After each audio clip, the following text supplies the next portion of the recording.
जय हिंद दोस्तों, आप सभी का हमारे चैनल पर बहुत बहुत स्वागत है। आज के इस वीडियो में हम ये जानेंगे कि कलन गणित कैलकुलस क्या होती है और इसके जनक कौन है, किस भाषा से लिया गया है, कैलकुलस के कितने टाइप होते हैं, टाइप ऑफ कैलकुलस क्या होता है। इन सारे प्रश्नों के जवाब आप लोगों को इस वीडियो में मिलने वाला है। इसलिए वीडियो को बिना स्किप किए हुए, अगर आप वीडियो को स्किप करेंगे तो इन सारे प्रश्नों के जवाब आप लोगों को मिल नहीं पाएंगे। इसलिए वीडियो को बिना स्किप किए हुए क्या करें, आप स्टार्टिंग से एंड तक वीडियो को अवश्य देखें। बिना टाइम वेस्ट किए वीडियो को शुरू किया जाता है। सबसे पहले हम ये जानेंगे कि कैलकुलस का मतलब क्या होता है, कैलकुलस शब्द आया कहाँ से। तो दोस्तों, कैलकुलस का मतलब कलन गणित होता है। कैलकुलस जो है, कैलकुलस का मतलब गणना भी होता है। कैलकुलस शब्द लैटिन भाषा से लिया गया है। किस भाषा से लिया गया? तो कैलकुलस शब्द जो होता है, कैलकुलस शब्द एक भाषा है लैटिन, वहां से लिया गया, लैटिन भाषा से लिया गया है।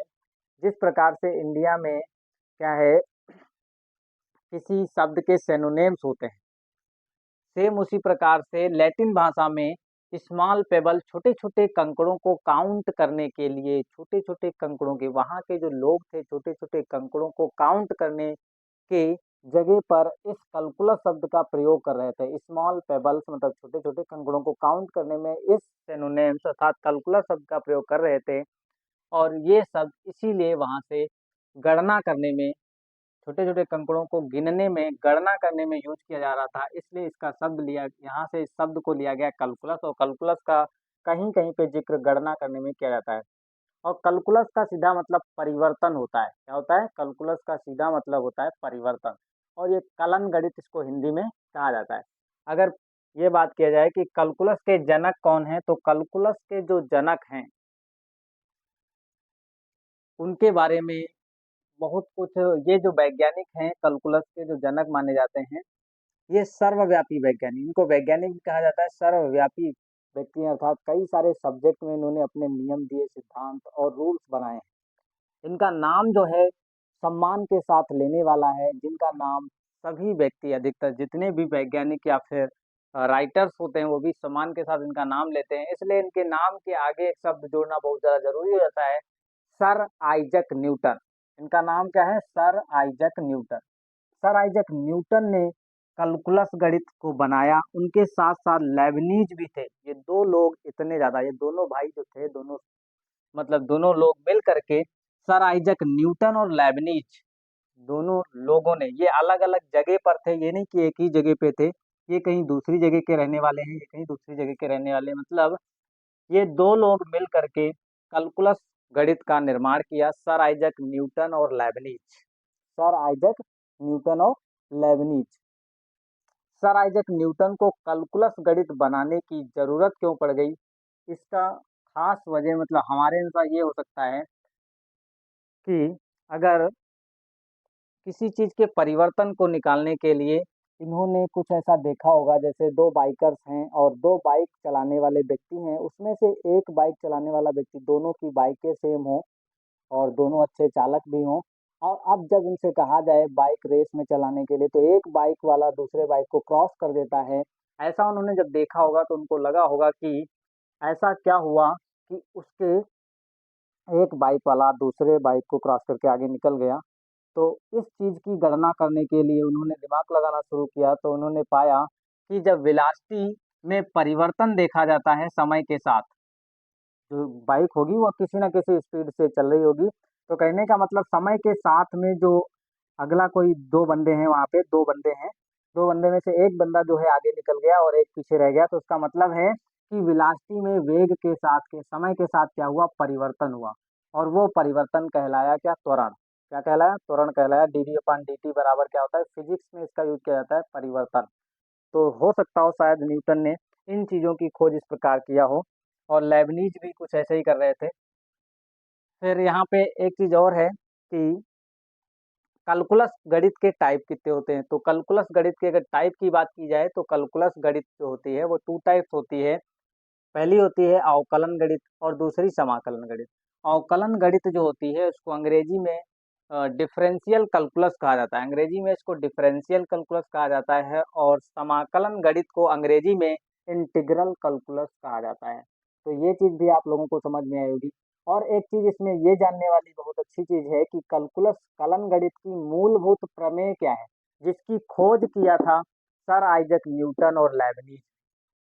अगर कोई पूछता है कि कलन गणित की मूलभूत प्रमेय बताओ, अर्थात इसके खोजकर्ता भी कौन है, कौन इसकी खोज किया था, मूलभूत प्रमेय कलन गणित की बनाई किसने, तो मूलभूत प्रमेय जो है वो कलन गणित की किसने बना दी, तो सर आइजक न्यूटन और लाइबनिज में बनाई।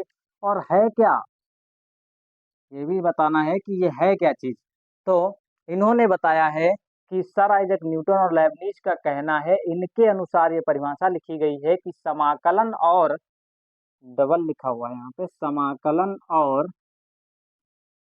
अवकलन एक दूसरे की व्युत्क्रम प्रक्रियाएं हैं। समाकलन और अवकलन एक दूसरे की व्युत्क्रम प्रक्रियाएं हैं, जिसे कलन गणित गणित की मूलभूत प्रमेय कहते हैं। क्या कहते हैं, जिसको कलन गणित की मूलभूत प्रमेय कहा जाता है। आशा करता हूँ कि ये चीजें आप लोगों को समझ में आएगी। समाकलन की मतलब कलन गणित की मूलभूत प्रमेय क्या होती है, तो समाकलन और अवकलन एक दूसरे की व्युत्क्रम प्रक्रियाएं हैं, जिसे मूलभूत प्रमेय कहा जाता है, जिसकी खोज सर आइजक न्यूटन ने किया था। किसने किया था, सर आइजक न्यूटन। अब एक चीज है, इतनी चीजें जानने के बाद हम ये चीजें क्यों जान रहे हैं, इसका भी हम यहाँ पे जिक्र करते हैं कि कैलकुलस गणित का उपयोग आखिर कहाँ होता है। तो कैलकुलस गणित का उपयोग जो होता है मित्रों, वह विज्ञान, इंजीनियरिंग और अर्थशास्त्र में किया जाता है, क्योंकि कैलकुलस का मतलब परिवर्तन होता है। इस ओवरऑल पूरी दुनिया में हर एक चीज जो है वो बदल रही है। अपने चारों तरफ किसी भी चीज को ले लो, वह क्या है, परिवर्तित हो रही है, समय के साथ बदल रही है। और वही क्या है, कैलकुलस गणित में क्या है, इस चीज को बताया जाता है। मतलब विज्ञान, कैलकुलस गणित का जो यूज है वो विज्ञान, इंजीनियरिंग और अर्थशास्त्र में किया जाता है। दूसरी भाषा में समझें तो ये भी कह सकते हैं कि कैलकुलस गणित जो होती है, उसका यूज किसी दी गई राशि में, कोई भी राशि हो, कोई भी आर्टिकल हो, कोई भी ऑब्जेक्ट हो, किसी दी गई राशि में परिवर्तन का गणितीय अध्ययन करने में, मैथमेटिकल स्टडी करने में, मैथमेटिकल अध्ययन करने में इस गणित का यूज किया जाता है। मतलब कैलकुलस गणित का प्रयोग जो होता है किसी दी गई राशि में परिवर्तन का गणितीय अध्ययन करने में किया जाता है। तो ये भी आप लोगों को समझ में आया होगा। अब हम समझते हैं कि अवकलन और समाकलन क्या होता है। फ्रेम चेक कर लेते हैं।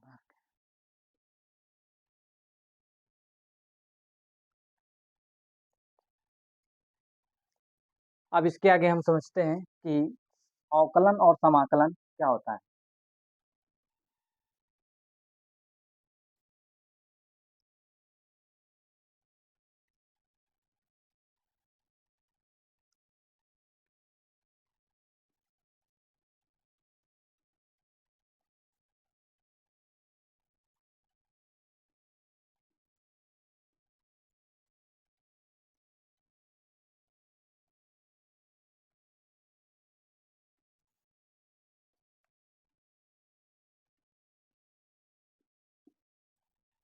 अब हम समझेंगे कि कैलकुलस के टाइप क्या होते हैं और उसकी परिभाषा, उसको पूरा डिफाइन करते हैं यहाँ पे। कैलकुलस के टू टाइप होते हैं। पहला क्या होता है, ये प्रकार है, और ये दो प्रकार के होते हैं। एक अवकलन गणित होता है, अवकलन गणित, अवकलन गणित होता है। दूसरा जो होता है वो समाकलन गणित होता है, समाकलन गणित।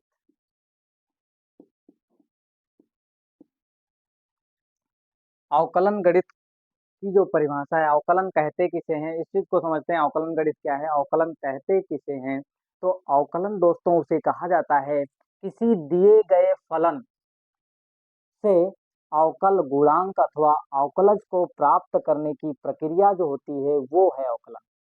और अवकलन को अगर सिंपल भाषा में समझें तो केवल और केवल अवकलन जो गणित है उसमें परिवर्तन को समझा जाता है कि कोई भी राशि, कोई भी ऑब्जेक्ट कितनी तेजी से बदल रही है, परिवर्तित हो रही है, कोई भी चीज कितनी तेजी से चेंज हो रही है समय के साथ, इस चीज को पढ़ा जाता है इस कैलकुलस गणित में।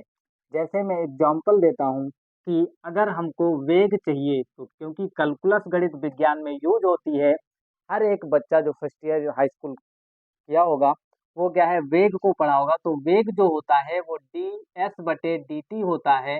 अगर दूरी में समय के साथ परिवर्तन देखा जाए तो दूरी में समय के साथ परिवर्तन को ही क्या कहा जाता है, वेग कहा जाता है।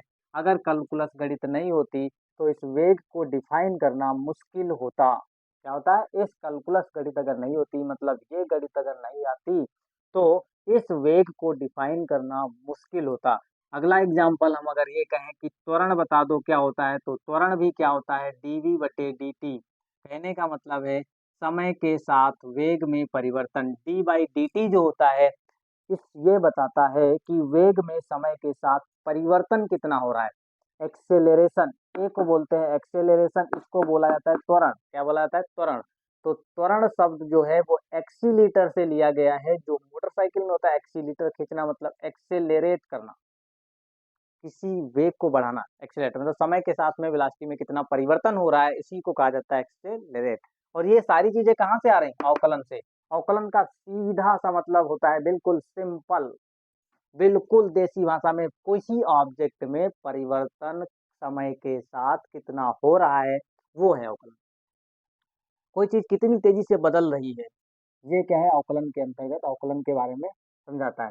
और समाकलन क्या चीज होती है, तो ये चीज आपको समझ आई। अवकलन की परिभाषा में यहाँ लिख देते हैं, अवकलन क्या है।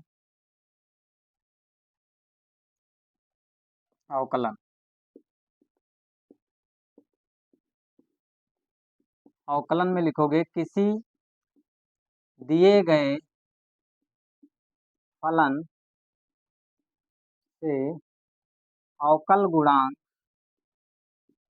अवकल गुणांक, किसी दिए गए फलन से अवकल गुणांक अथवा अवकलज, अवकल गुणांक अथवा अवकलज ज्ञात करने की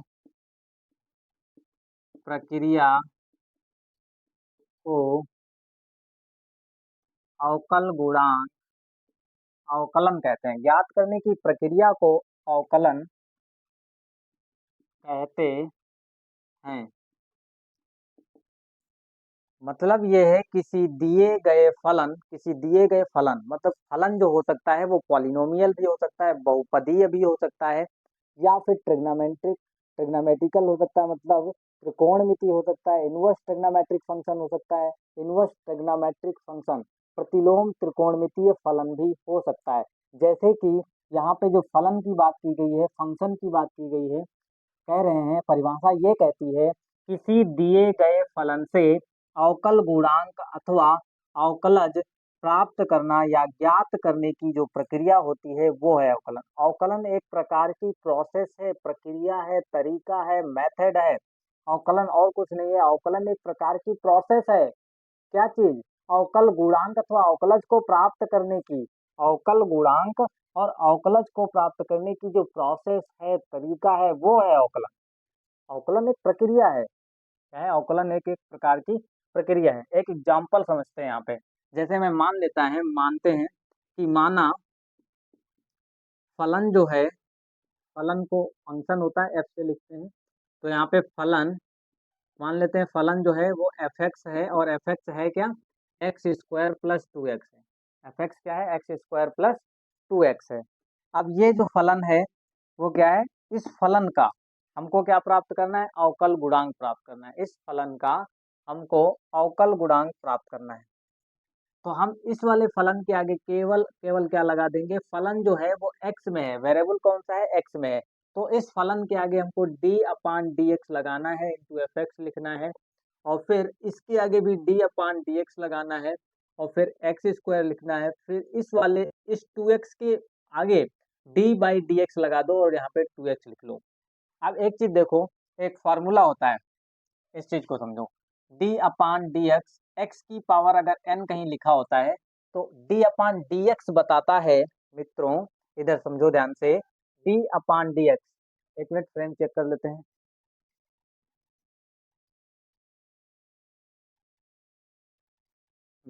अब आगे समझते हैं, d/dx x की पावर n। तो d/dx x की पावर n एक्स की पावर एन एक फलन है, एक्स की पावर एन एक फलन है। कौन सा फलन है? पॉलिनोमियल है, बहुपदी है, मतलब घात है इसमें, मतलब पॉलिनोमियल है। कैसा है? पॉलिनोमियल, बहुपदी एक फलन है, ये बहुपद है। और उस ये वेरिएबल, ये फलन किसमें? एक्स में है। तो एक्स में जब फलन है तो इसके आगे डी अपान डी एक्स लिखोगे, और डी अपान डी एक्स जो है वो बताता है दिए गए फलन, जो फलन एक्स की पावर एन है, इसका अवकलन करना है। क्या करना है? अवकलन। डी अपान डी एक्स बताएगा एक्स की पावर एन का एक्स के सापेक्ष अवकलन हो रहा है। ये बताता है एक्स के सापेक्ष। सापेक्ष का मतलब होता है कि ये जो एक्स की पावर एन है, ये एक्स पे डिपेंड करती है। एक्स का मान बदल दोगे तो फलन का मान बदल जाएगा। एक्स की जगह पे अब तुम क्या रख दोगे? 2 रख दोगे, 3 रख दोगे, 4 रख दोगे, तो फलन का मान अलग अलग मिलेगा। इसलिए डी अपान डी एक्स का मतलब है एक्स के सापेक्ष एक्स की पावर एन का समाकलन। तो समाकलन मित्रों ये आता है। अभी आप इसको जो है इसको रट लीजिए, या फिर इसको क्या है थोड़ी देर के लिए रट लो। इसके आगे हम जब ये चीज समझने के बाद हम कक्षा 12 के सबसे पहले जो कलन गणित है, इस पूरे सेगमेंट को ही पहले खत्म करेंगे, क्योंकि सबसे ज्यादा नंबर की यही आती है। तो एक्स की पावर एन को जो समाकलन होता है, एन जो दोस्त होता है वो सामने आ जाता है, फिर एक्स की पावर एन माइनस वन, उसमें से एक कम हो जाता है। एन अपने आप में कोई नंबर हो सकती है, 1 2 3 4 डॉट डॉट एन तक, तो एन यहाँ आ गया, एक्स फिर एन में से एक कम। अब यहाँ चीज देखो, यही वाला फार्मूला जो है इसको यहाँ अप्लाई करना है। डी अपान डी एक्स लिखा है, एक्स की पावर एन लिखा है, एन की जगह पे यहाँ कितना है? 2, तो यहाँ पे 2 है, तो यहाँ पे हो जाएगा, ये हो जाएगा 2 सामने आ गया, ठीक है। फिर उसमें से एक कम करोगे, 2 में से एक गया 1, फिर 2x, 2x में से 2 कभी बदलेगा नहीं, 2 को बाहर लिख लो, ठीक है। तो x बचा, x की पावर कितनी है? 1।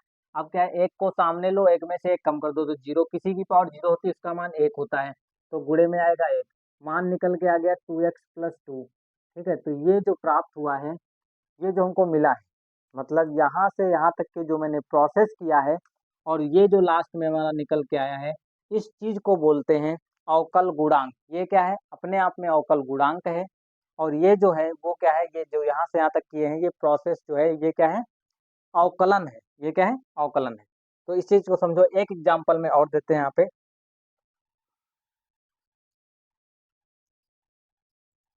और अच्छे से क्लियर हो जाएगा। इस वाले एग्जाम्पल से मान लेते हैं फलन जो है वो एफ एक्स क्या है? एक्स स्क्वायर है। अब इसका हमको क्या करना है? एक्स के सापेक्ष अवकलन करना है, तो यहाँ पे F x D by D x लगा दिया। इसका मतलब है एक्स के सापेक्ष एफ एक्स का क्या करना है? अवकलन करना है। तो इसी के सामने भी क्या लगा दो?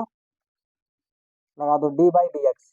डी बाई डी एक्स दोस्तों बताएगा, क्या बताएगा? डी बाई डी एक्स बताता है दिए गए फलन का एक्स के सापेक्ष क्या हो रहा है? अवकलन हो रहा है। और फार्मूला सेम यही लगाओगे, एक्स की पावर एन, एन की जगह पे 2 है, 2 को सामने ले लो, 2 सामने आ गया। ऊपर क्या लिखना है? 2 में से एक कम कर दो, 2 में से एक कम कर दो, तो 2 में से एक कम करने पे आएगा कितना? 1 आएगा, अर्थात हम इसको लिख सकते हैं 2x। तो d upon d x into f x. अब ये जो चीज मिली है हमको, ये 2x जो मिला हुआ है, यही 2x क्या है? अवकल गुणांक है। इसी को अवकलज बोला जाता है। और यहाँ से यहाँ तक की जो प्रक्रिया मैंने किया है, अवकलन को प्राप्त, सॉरी, अवकल गुणांक को प्राप्त करने या फिर अवकलज को प्राप्त करने की जो तरीका अपनाया है, जो प्रोसेस अपनाया है, इसी को बोला जाता है अवकलन। तो अवकलन किसी दिए गए फलन से अवकल गुणांक अथवा अवकलज प्राप्त करने की प्रक्रिया को बोला जाता है। आशा करता हूँ ये चीज समझ में आई होगी। अब हम समझते हैं समाकलन क्या होता है।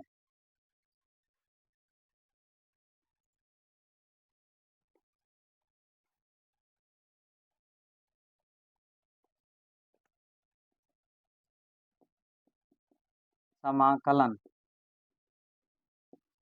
इसको इंटीग्रल कैलकुलस कहा जाता है। क्या कहा जाता है? Integral calculus. तो समाकलन जो मित्र होता है, अगर सिंपल भाषा, देसी भाषा में समझा जाए, गणित की भाषा में, तो हम कह सकते हैं सिंपल भाषा में, जो समाकलन होता है, समाकलन का मतलब ये होता है कि कोई चीज कितनी तेजी से इकट्ठी हो रही है, जमा हो रही है, कलेक्ट हो रही है, मिल रही है।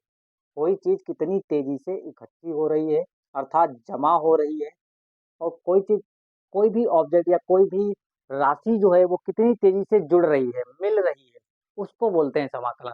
तो समाकलन में आपको कहने का मतलब है कोई चीज कितनी तेजी से इकट्ठी हो रही है, इसको बोल सकते हो। समाकलन में इन चीजों का अध्ययन किया जाता है। मतलब अगर कोई चीज, छोटी सी चीज पर आप मिल जाए, हमको कोई छोटी चीज हमको पता हो, तो हमको वही बड़ी चीज प्राप्त करनी हो तो समाकलन करके इसका यूज किया जाता है, समाकलन का प्रयोग किया जाता है। तो समाकलन की जो परिभाषा होती है मित्रों, वो ये होती है किसी दिए गए अवकल गुणांक, क्या होता है यहाँ पे शब्द समझना, किसी दिए गए अवकल गुणांक, अवकल गुणांक, और दोस्तों अवकल गुणांक का ही दूसरा नाम क्या है, अवकलज है। अवकलज, किसी दिए गए अवकल गुणांक अथवा अवकलज से पुनः, अवकलज से पुनः फलन प्राप्त करना, प्राप्त करने की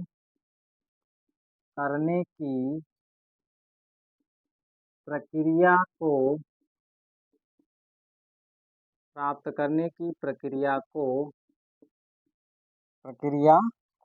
पुनः फलन प्राप्त करने की प्रक्रिया को समाकलन कहते हैं। क्या कहते हैं, समाकलन कहते हैं। किसी दिए गए अवकल गुणांक अथवा अवकलज से, क्या है, अथवा अवकलज से, किसी दिए गए अवकल गुणांक अथवा अवकलज से पुनः फलन प्राप्त करने की प्रक्रिया को समाकलन कहते हैं। क्या कहते हैं, समाकलन कहते हैं। अब समाकलन भी जो होता है वो टू टाइप्स होता है, समाकलन के भी भाग बटे हुए हैं, पार्ट हैं इसके, तो समाकलन टू टाइप होता है। फर्स्ट जो होता है वो निश्चित समाकलन होता है, और सेकंड जो होता है वो अनिश्चित समाकलन होता है। निश्चित समाकलन को डेफिनिट इंटीग्रल्स कहा जाता है, इसको इनडेफिनिट कहते हैं। अनिश्चित को क्या बोला जाता है, इनडेफिनिट इंटीग्रल्स होता है। तो इसके आगे हम समझते हैं कि निश्चित समाकलन क्या होता है। पहले अनिश्चित को समझेंगे, फिर निश्चित समाकलन को समझेंगे। तो आप लोगों को समाकलन की परिभाषा समझ में आ गई होगी, और इससे पहले अवकल अवकलन गणित अर्थात कैलकुलस की मैंने मूलभूत प्रमेय पढ़ाई थी, उसमें मैंने यही बताया है कि अवकलन और समाकलन एक दूसरे की उल्टी प्रक्रियाएं हैं। व्युत्क्रम का मतलब उल्टी। देखो अवकलन क्या होता है, किसी दिए गए फलन से अवकल गुणांक और अवकलज प्राप्त किया जाता है। जब अवकल गुणांक और अवकलज मिल जाता है तो उसी अवकल गुणांक और अवकलज से अगर पुनः फलन प्राप्त हो जाए तो जो प्रक्रिया है उसी को समाकलन कहते हैं।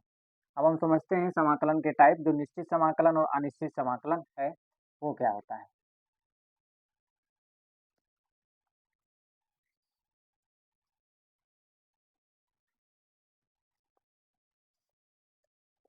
अनिश्चित समाकलन, निश्चित समाकलन, समाकलन। अब इस चीज को मैं एक एग्जाम्पल के माध्यम से समझते हैं। मान लेते हैं कि एक फलन है एफ एक्स, वो फलन क्या है, एक्स स्क्वायर है। अब हम आगे समझते हैं कि अनिश्चित समाकलन क्या होता है। अनिश्चित समाकलन के बाद हम निश्चित समाकलन को देखेंगे। निश्चित समाकलन क्या होता है,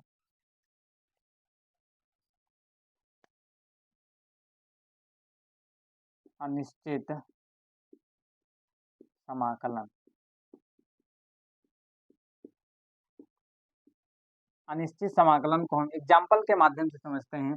माना एक फलन है, माना एक फलन ले लिया हमने, फलन जो है एफ एक्स, वो फलन एक्स स्क्वायर है। जब इस एक्स स्क्वायर का हम क्या करेंगे, अवकल गुणांक निकालेंगे, तो इसके आगे हम D upon d x x square लिखेंगे। और एक्स स्क्वायर का अवकलन फर्स्ट ईयर में पढ़ाया गया होगा कि एक्स की पावर एन का अवकलन जो होता है जब करोगे तो आएगा 2x, और 2x क्या है, इस एक्स स्क्वायर का अवकल गुणांक कहलाएगा। क्या कहलाएगा, अवकल गुणांक। अब इस अवकल गुणांक का अगर हम पुनः क्या कर दें, समाकलन कर दें, 2x का क्या कर दें, समाकलन कर दें, तो हमको क्या मिलना चाहिए, इस समाकलन करने से हमको पुनः फलन प्राप्त हो जाना चाहिए। क्या प्राप्त हो जाना चाहिए, पुनः फलन। तो फलन हमको मिल जाएगा एक्स स्क्वायर, इस टाइप से। अगर यही चीज हम क्या कर दें, फलन को अब ले लें, एफ एक्स बराबर जो है वो एक्स स्क्वायर माइनस वन है, तब इसका अगर अवकल गुणांक निकालोगे तो एक्स स्क्वायर माइनस वन का अवकल गुणांक, कहने का मतलब एक्स स्क्वायर का अवकल गुणांक अर्थात अवकलन करोगे तो 2x आएगा। और -1 का करोगे तो 0 आएगा, तो 0 लिखा नहीं जाएगा, अर्थात फलन x² - 1 लो तब भी क्या है, अवकल गुणांक सेम आ रहा है। अब जब इस अवकल गुणांक का फिर से क्या करोगे, x के सापेक्ष समाकलन करोगे, dx दोस्तों बताता है कि दिए गए फलन का x के सापेक्ष समाकलन हो रहा है, तो यहाँ पे 2 कभी बदलेगा नहीं, तो हम चाहे जितने दिनों तक बैठे रहो, पूरा ज़िंदगी गुजार दो, कभी भी 2 जो है वो नहीं बदल सकता। तो दोस्तों हम थोड़ी देर के देखते 1 मिनट फ्रेम चेंज चेक कर लेते हैं। फ्रेम सही है। अब आगे देखो 2 जो है वो बाहर ले लेंगे और फिर यहाँ होगा होगा क्या, 2 को बाहर ले लो, डायरेक्ट लिख देते हैं हम यहाँ पे। 2 बाहर आ जाएगा और जब x² का समाकलन करोगे तो 2 से 2 कट जाएगा, समाकलन मिलेगा हमको x² -1 मिलना चाहिए। क्या मिलना चाहिए? x² -1 मिलेगा कितना, 2x का जब करोगे तो यहाँ पे मिलेगा x², यहाँ पे भी मिलेगा हमको x², लेकिन फलन यहाँ पे क्या था, x² -1, तो दिए गए अवकल गुणांक से हमको मिलना चाहिए था x² -1, तो फलन यहाँ पे हम x² -1 ले लेते हैं। दूसरा क्या है, यदि फलन यहाँ पे क्या हो, f(x) बराबर x² प्लस का 2 हो, तो जब इसका अवकल गुणांक निकाला जाएगा तो यहाँ पे आएगा x² प्लस का 2 बराबर, अवकल गुणांक तो 2x ही आएगा क्योंकि 2 का 0 हो जाएगा। जब इसका समाकलन करोगे 2x का इंटू डी एक्स तो आएगा x²। अब यहाँ पे भी वही गलती हो रही, क्योंकि 2x का समाकलन करो तो x² आएगा, x² -1 का जब तो अवकल गुणांक निकालोगे तो 2x आएगा, और 2x का फिर से समाकलन x के सापेक्ष करोगे तो आएगा x², लेकिन यहाँ हमने फलन कौन सा लिया था, x² -1। तो चूंकि अवकलन और समाकलन एक दूसरे की व्युत्क्रम प्रतिक्रियाएं होती हैं, अगर अवकलन से अवकल गुणांक से पुनः फिर से फलन प्राप्त किया गया तो उसी को समाकलन कहते हैं। और कहने का अर्थ ये है कि अगर 2x क्या है, अपने आप में अवकल गुणांक है और इसका एक चीज समझते हैं, x² है, x² फलन है। अब इस फलन से हमको क्या है, अवकलन इसका किया गया, जब इसका अवकलन किया गया तो हमको मिल गया 2x। अब इस 2x से फिर से हमको क्या मिलना चाहिए, समाकलन मिलना चाहिए, समा और फलन मिलना चाहिए इस 2x, एक दूसरे की प्रतिक्रियाएं हैं, कहने का मतलब ये x² एक फलन है, जब इस फलन का अवकलन किया गया तो हमको अवकल गुणांक मिला 2x, और जब इस 2x का समाकलन किया जाएगा x², तो 2x का जब समाकलन किया जाएगा तो पुनः फलन मिल जाएगा। इसी प्रक्रिया को बोला जाता है अवकल और समाकलन की व्युत्क्रम प्रतिक्रिया, मतलब अवकलन करने से ये अवकल गुणांक मिलना, इस अवकल गुणांक का अगर समाकलन कर दिया और समाकलन कर दिया जाए तो पुनः फलन प्राप्त हो जाए। अब यहाँ पे भी देखो ये चीज, इसका क्या किया गया, अवकलन तो 2x मिला, अब 2x का समाकलन करो तो x² मिलना चाहिए, x² -1 अवकलन किया 2x मिला, इस 2x का समाकलन करो तो आएगा x², आना चाहिए था x² -1। तो यहाँ पे क्या था, अनिश्चितता आ रही थी कि जो फलन लिया गया x² -1 और मिल रहा है x², यहाँ पे फलन लिया गया है x² +2 और मिल रहा है x², तो कहने का मतलब है यहाँ पे अनिश्चितता आ रही थी, उस अनिश्चितता को पूरा करने के लिए यहाँ पे एक वेरिएबल c जोड़ दिया जाता है, इसलिए इस प्रकार के समाकलन को क्या बोला जाता है, अनिश्चित समाकलन बोला जाता है। इसके बाद हम समझते हैं कि निश्चित समाकलन क्या होता है।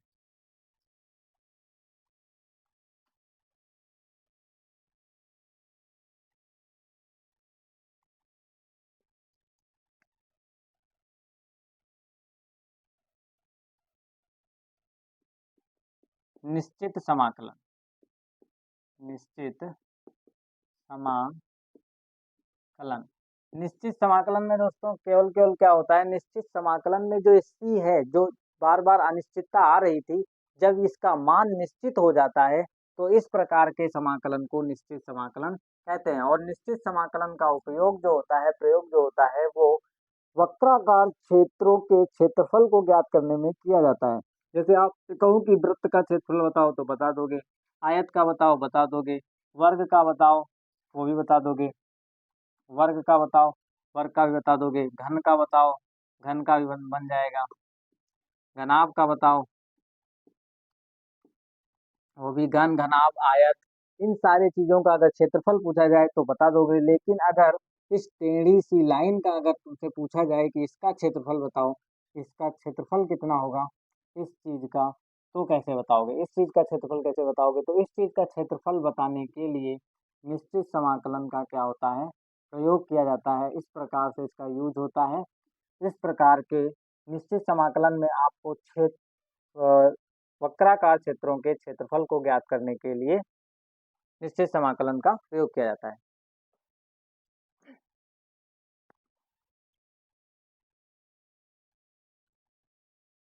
तो आशा करता हूँ आप लोगों को ये टॉपिक समझ में आया होगा। अगर आप लोगों को ये टॉपिक समझ में आता है तो कमेंट बॉक्स में कमेंट अवश्य करें। जैसा भी आप लोगों को अगर वीडियो अच्छा लगता है तो भी कमेंट करें। अगर जो भी आपको कमी भी लगती है तो उस बारे में आप लिखिए, मैं उस कमेंट बॉक्स को पढ़ूँगा। फिर उसी बेसिस पर मैं अगला वीडियो बनाऊँगा। तो इसलिए मैं आपके कमेंट का इंतज़ार करूँगा। आप लोग कमेंट अवश्य करिए, मैं कमेंट बॉक्स को अवश्य पढ़ता हूँ। इसलिए अगर वीडियो अच्छा लगता है तो हमारे चैनल को लाइक और सब्सक्राइब भी करें, शेयर करें। अगले वीडियो में हम फिर मिलेंगे। जय हिंद।